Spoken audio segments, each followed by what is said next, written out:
It's my feel-good breakfast show. Welcome back to your Feel Good Breakfast Show. It is Expresso right here on SABC3. Now, the use of non-renewable resources to generate energy has been our main source of power for a very long time. But there are technologies like solar power that have also been around to offset the need to use these precious resources.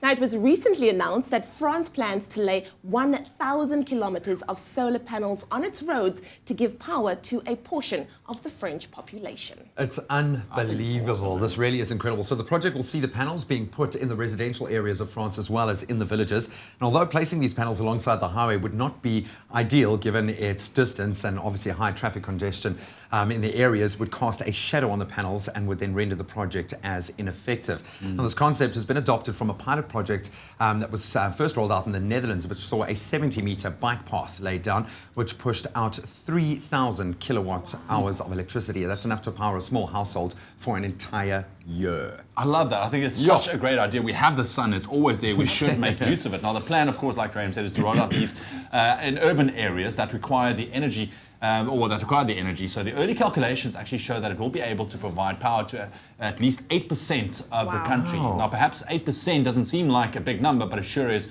a start to making alternative energy resources available or a viable option in the future. Definitely, man. And of course, despite not having had load shedding for a few months here in South Africa, touch wood, Eskom has mentioned that there is a possibility of it returning in the winter months and carrying on for the next 3 years.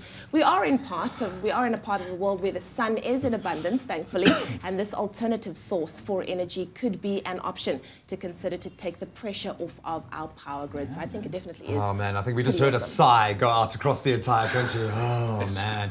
So do you think implementing something like this in our country could be a viable energy source? And how long do you think it would take to implement it? And would we be able to protect that kind of infrastructure when we can't protect copper cables? I'd love to hear from you guys this morning. You can hit us up on our Facebook page and also tweet us using our hashtag @Expresso. So, yeah. Exactly. But if you think about it, it's such a great idea, especially in Cape Town. We have enough wind and we have enough sun. We can work Come with on, it. techies. We can work with it. All right. Right now, it's over to our financial news of the morning. We're talking property. Stick around.